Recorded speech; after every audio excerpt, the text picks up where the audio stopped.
아, 요즘 제가 이렇게 성도님들께 전화 신방을 어, 이렇게 드리고 또 이렇게 통화하면서 주로 제가 질문하는 것이 요즘 팬데믹 기간인데 안 어려우시냐고, 뭐 이렇게 사업이나 또 여러 면에서 괜찮으시냐고 이렇게 질문합니다. 근데 희한하게도요, 대부분 성도님들이요 비슷한 멘트를 하세요. 뭐라고 말씀하시냐면, 아이 남들도 다 어려운데요, 뭐 그래도 저는 감사해요. 뭐 이렇게 말씀하시더라고요. 그래서 참 우리 성도님들 역시 믿음이 너무 아름답게 또 지금의 시간을 보내고 계시고 또 이겨내고 계시는구나, 이런 생각을 합니다.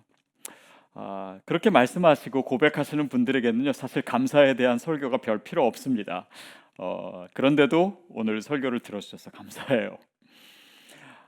우리 모두가요, 또 크리스천이라면 감사하면서 살아갑니다. 그런데 그 감사를 보면요, 대부분 상황에 대한 감사들이 많아요. 또 그것이 뭐 좋은 상황에서 감사하는 것도 뭐 당연히 있고요. 또 크리스천들은 어려운 상황에서도 감사하는 법을 배워가지요. 여러분이 이미 그렇게 하고 있습니다. 또 지금 혹 감사하지 못하고 있다고 해도요, 우리가 감사해야 된다라고 하는 것은 대부분 성도님들이 알고 있습니다. 추수감사주일이잖아요, 오늘이. 근데 이제 신앙생활을 오래 하신 분이라면 오늘 목사가 무슨 설교를 할 건지 이미 다 알고 계실 겁니다. 그래서 이번 추수감사주일에는 우리에게 평소 익숙하지 않은 감사를 생각해 보면 어떨까 싶습니다. 그것은 바로 나 자신에 대한 감사예요. 나에게 감사하는 것이 아니고요, 나로 인해서 하나님께 감사하는 것이죠. 우리가 보통 상황이나 또 내 삶에 일어난 어떤 일들이나 사건이나 또 사람들이나 또 어떤 것으로 인해서는 감사해요. 근데 정작 나 자신에 대해서는 별로 감사하지 않는 것 같습니다. 어찌 보면 기독교 신앙에서 나라고 하는 존재는요, 긍정적인 면보다는 부정적인 이미지가 또 더 부각되는 것 같아요. 뭐 나는 뭐 감사의 조건이라기보다는 난 늘 죄인이고 또 먼지 같은 존재고 뭐 벌레 같은 나이고 또 자신을 쳐서 복종시켜야 되고 내가 죽어야 되고 뭐 기타 등등. 그러나 기독교 신앙의 핵심인 복음 안에서 보면요, 나는 하나님이 창조하시고 나를 구하시기 위해서 아들 예수 그리스도를 주시고 나를 의롭고 영화롭고 존귀하게 여기시는 우리 하나님을 우리가 만날 수 있습니다. 그런데 하나님이 우리를 그렇게 귀하게 여기시는데 내가 나에 대해서 감사하지 않는다면 그것은 어울리지 않는 것이죠. 저 자신도 좀 그런 것 같아요. 제 스스로에 대해서 정말 기뻐하거나 만족하기보다는 늘 회개거리를 찾는 것 같아요. 그래서 설교를 준비하면서 나부터 좀 바로 잡아야 되겠다라고 하는 생각이에요. 아, 나에 대한 감사를요 100개를 적어봤습니다. 상황이나 조건이 아니라 나 자신에 대한 감사를 적었어요. 뭐 예를 들면 뭐 잘생겨서 감사합니다, 멋있어서 감사합니다, 이런 얘기는 안 했고요. 어, 그냥 눈이 작으니 느끼하지 않아서 감사합니다. 뭐 쪼잔하지 않아서 감사합니다로 시작해서 제 안에 있는 뭐 긍휼히 여기는 마음이 있어서 감사합니다. 또 뭐 찾다 보니까 뭐 말을 또박또박해서 감사합니다. 뭐 하여튼 이거 쓰다가요, 이 낯 뜨거워서 혼났습니다. 어, 억지로 짜내느라 좀 힘들었지만 그런대로 100가지가 채워지더라고요. 여러분도 한번 시간을 내서 해보셨으면 좋겠어요. 생각보다 감사할 것이 많네. 또 내가 그렇게 나쁜 놈은 아니네. 뭐 이런 느낌을 가지실 수 있을 거예요. 근데 왜 우리는요, 자신에 대해서 감사하는 것에 대해서 익숙하지 않을까요? 물론 여러 가지 원인이 있을 수 있습니다. 뭐 어쩌면 한국 문화 요인도 있을 수 있고 또 우리가 다른 사람과 나를 비교해서 있을 수도 있고 세속적인 기준 때문에 내 과거의 상처 때문에 나의 죄 때문에 뭐 부모님이 내가 어렸을 때 별로 인정해주지 않아서 뭐 여러 가지 이유가 있을 수 있어요. 근데 사탄이 우리를 영적으로 공격할 때요, 제가 사탄이라면 아마 이렇게 할 것 같아요. 감사의 원인을 외부에서만 찾게 하는 거예요. 그래서 감사에 있어서 제일 중요한 감사의 주체인 나를 감사의 조건에서 제외시키는 겁니다. 즉 그렇게 함으로써 감사의 기반 자체를 약화시키는 거예요. 어찌 보면 자신에 대한 감사는요, 좁은 길입니다. 자칫하면 교만에 빠질 수도 있고요, 또 잘못하면 자기애에 빠질 수가 있어요. 자기 연민에 빠질 수도 있어요. 하지만 크리스천은 이 좁은 길을 반드시 가야 한다고 저는 믿습니다. 자신에 대한 감사가 왜 중요할까요? 우리가 몇 가지로 생각해 볼 수 있는데요. 첫 번째는 그것이 관계적인 감사이기 때문입니다. 제가 고등학교 시절에 저는 제 자신이 별로 마음에 안 들었습니다. 제 생김새도 별로 안 좋아했고, 또 제 성격도 또 사는 방식도 다 제 마음에 안 들었어요. 그리고 특히 이 작고 찢어진 눈 별로 안 좋아했습니다. 그러면서 이제 거울을 보면서 눈을 크게 뜨는 연습을 하기도 하고, 또 제가 원래 이제 말수가 적고 좀 성격이 조용한 성격이라 이렇게 그 일부러 좀 오버하기도 하고, 또 샌님처럼 틀에 박혀 사는 것이 싫어서 일부러 좀 노는 친구들을 사귀기도 해봤었습니다. 근데 지나와서 생각해 보니까 그것이 어떤 면에서는 다 나이기를 거부한 것이었어요. 물론 사람이 뭐 자신에게 부족한 점이 있으면은 뭐 또 개발하고 발전시켜 나가야 합니다. 근데 좀 더 궁극적인 의미에서 보면 나 자신이야말로 하나님이 만들어 주신 존재가 아니겠습니까? 우리가 가지고 있는 크리스천 신앙이란 하나님과의 관계입니다. 그 관계 안에서 내가 얼마나 아름답고 존귀한 존재인지를 인식하게 돼요. 그것이 우리가 말씀과 기도 안에서 하나님과의 친밀한 관계 가운데 있어야 하는 중요한 이유입니다. 만약에 그렇지 않으면 그 하나님의 시선을, 나를 향한 주님의 시선을 놓치게 돼요. 그러는 동안 나는 뭐 TV 광고나 아니면 뭐 인터넷에서 말하는 소리나 세상적 기준 속에 내동댕이 쳐줄 수 있습니다.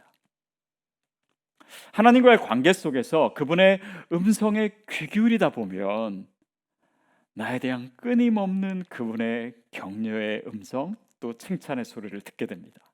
그분이 나를 얼마나 사랑하시는지, 나를 얼마나 소중히 여기시는지, 나로 인해 얼마나 기뻐하시는지 듣게 돼요. 헨리 나우엔이 그의 인생의 말년에 이르러서 기도에 대해서 이렇게 얘기했습니다. 기도는 자신에게 있어 주로 축복의 말씀을 듣는 시간이었다고.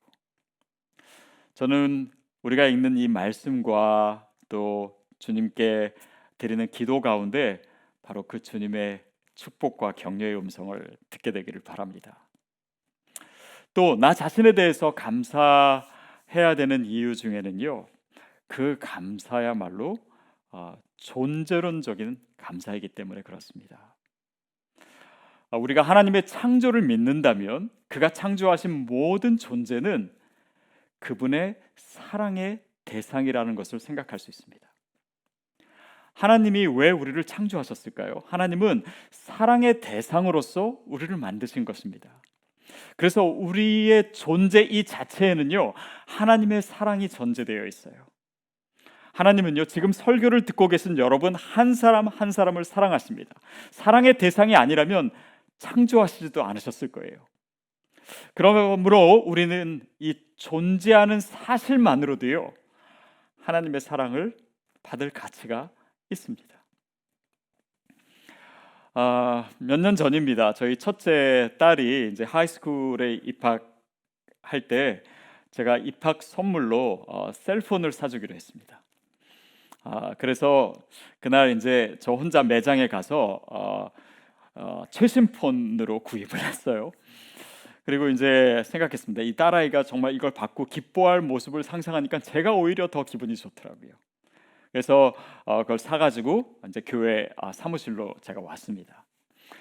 마침 그날이 이제 저희 딸이 이제 그 VBS 봉사가 있어서 이제 교회로 오기로 한 날이었어요. 그래서 이따 만나서 이걸 주면 얼마나 좋아할까 이제 생각하면서 그걸 받으면 이제 활짝 웃으면서 막 셀폰을 들고 이리저리 뭐 이렇게 만져보기도 하고 또 사진도 찍어보고 뭐 친구에게 전화도 걸고 막 그렇게 기뻐하는 모습을 제가 보고 싶었어요.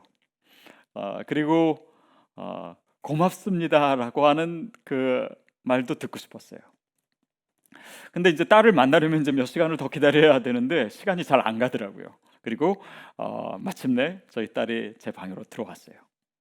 그래서 제가 자 선물 하면서 그 봉투에 있는 그 새 셀폰을 이제 건네 주었습니다.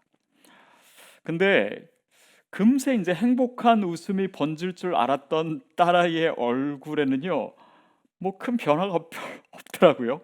그냥 아무 표정 없이 받아가지고 그냥 테이블 위에 놓고 딴짓하더라고요. 그러다가 뭐 화장실 갔다가 다시 들어왔어요.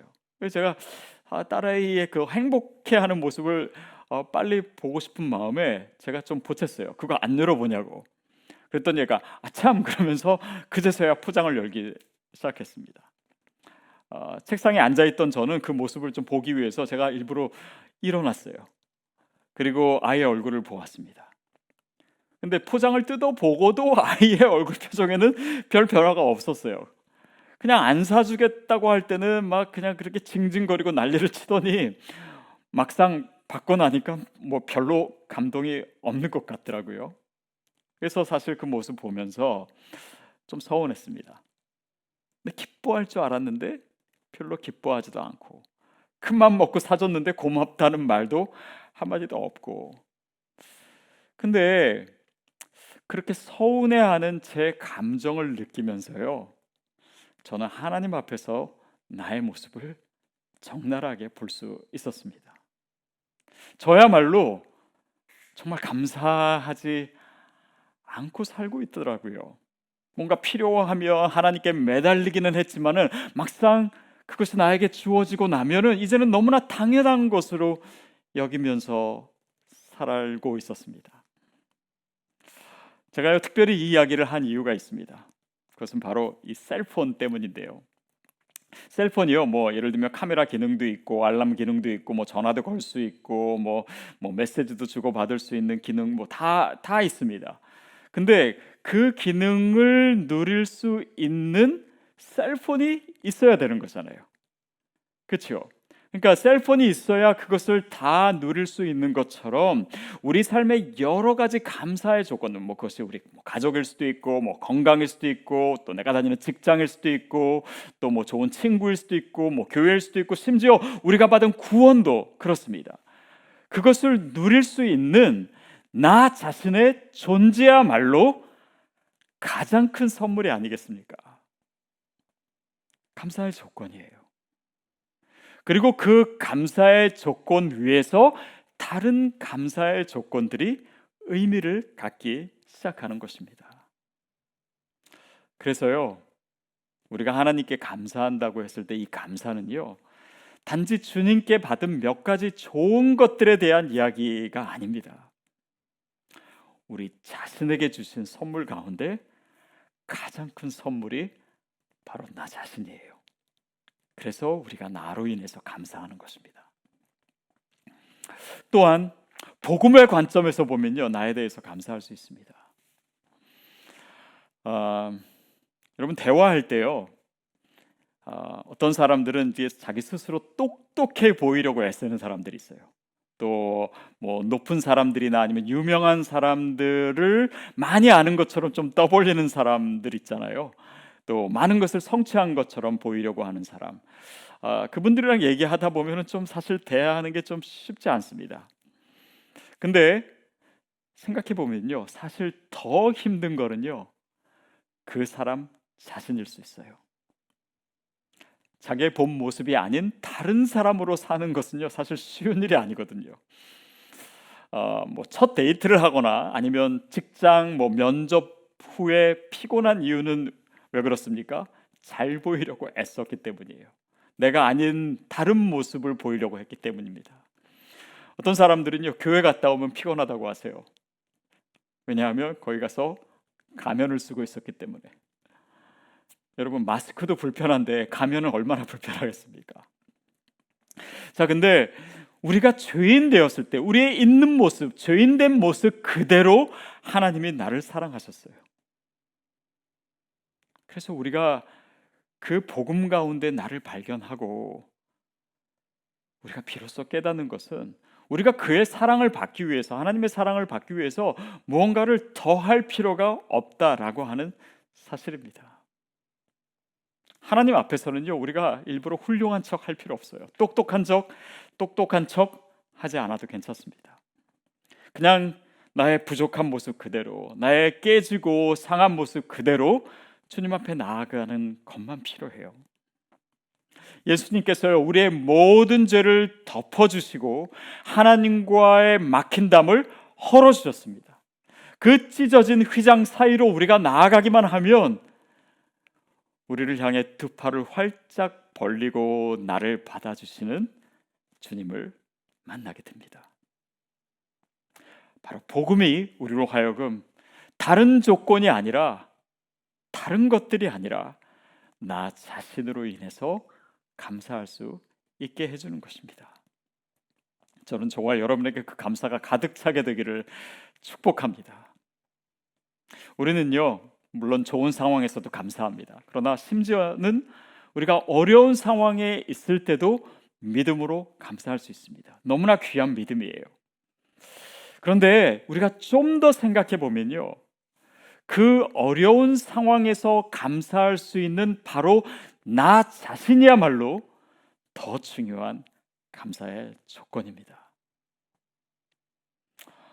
거울을 보면서 때때로 왜 이것밖에 못생겼냐 생각이 들 때도 있지만, 그래도 다시 보면 그래도 봐줄 만한 나, 때로는 짜증도 내고 또 성질도 부릴 수 있지만 그래도 올바르게 살려고 노력하는 나, 이 팬데믹, 이 어려운 기간을 보내면서 그래도 좌절하지 않고 믿음으로 하루하루를 이겨내고 있는 나, 피곤하고 지친 몸을 이끌고도 날마다 말씀과 기도로 살아가고 있는 나 자신, 어려운 일이 있지만 그래도 순간순간 하나님 의지하며 살아가고 있는 내 모습, 나도 힘들지만 어느덧 나의 시선이 나보다 더 힘든 사람에게 가 있는 나의 모습, 그런 나로 인해서 감사하십시오.